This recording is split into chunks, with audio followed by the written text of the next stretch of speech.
بعض عورتیں درگاہ جاتی ہے، کیا یہ درست ہے؟ عورت درگاہ جا سکتی ہے یا نہیں؟ عورتوں کے لیے درگاہ پہ جانا بھی جائز نہیں ہے شریعت کی روح سے، کیونکہ ابھی اس سے بات واضح ہو گئی کہ جب نماز کے لیے اجازت نہیں، نماز فرض ہے، جب فرض کے لیے اجازت نہیں تو قبر کی زیارت تو مستحب ہے، تو مستحب کے لیے اجازت نہیں ہو سکتی۔ سنن ابن ماجہ کے اندر رسول اللہ کی حدیث ہے، ابن ماجہ حدیث کی کتاب ہے، اس میں اللہ کے نبی نے فرمایا لعن اللہ زوارت القبور، اللہ کی لعنت ان عورتوں پر جو قبروں کی زیارت کو جائے۔ سرکار نے لعنت بھیجی ہے۔ امام قاضی عیاض امام اعظم ابو حنیفہ کے شاگردوں میں آتے، بہت جلیل و قدر امام ہے امام قاضی، وہ فرماتے ان سے کسی نے سوال کیا کہ یہ بتائیے عورت قبر پر جا سکتی ہے نہیں، اولیاء کی بازار پر جا سکتی ہے یا نہیں؟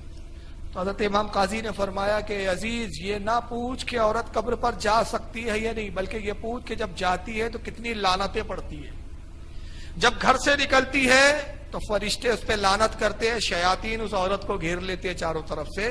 قبر پر جاتی ہے، صاحب مزار صاحب قبر لعنت بھیجتا ہے، جب گھر آتی ہے تو لعنتوں کے توق کے ساتھ، لعنتوں کے بوجھ کے ساتھ ہوتی ہے۔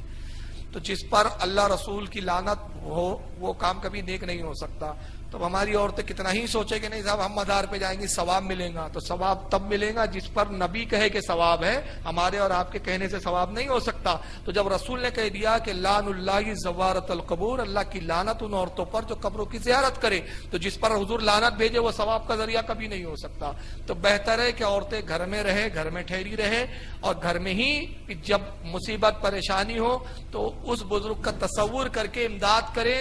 ہمارا عقیدہ ہے کہ اولیاء اکرام اپنی قبروں میں بھی دور سے سنتے ہیں، دیکھتے ہیں اور مدد فرماتے ہیں۔ اب ایک سوال میں اس میں ہے نہیں عرض کر دوں، اس میں پھر ایک شبہ یہ پیدا ہوتا ہے کہ مدینے میں پھر رسول اللہ کی قبر پر کیوں جاتی ہے عورتیں؟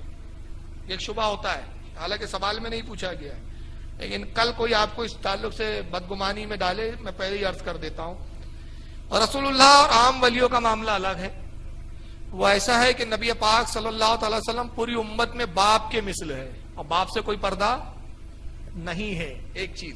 اور دوسری چیز علماء فرماتے ہیں کہ حضور کی قبر پر جانے پہ بہت بڑی بشارت ہے، اس لیے اس بشارت کی بنیاد پہ عورت کو وہاں نہیں روکا جاتا۔ ایک تو باپ کی مثل ہے، پردہ نہیں ہے رسول اللہ سے، سب بچیاں ہیں حضور کی، کوئی بھی عورت کتنی ہی بڑی ہو سب نبی کی بچیوں کی طرح ہے۔ اور بشارت یہ ہے کہ آقا نے کہا من زار قبری وجبت لہو شفاعتی، جس نے میری قبر کی زیارت کی اس پر میری شفاعت واجب ہو گئی۔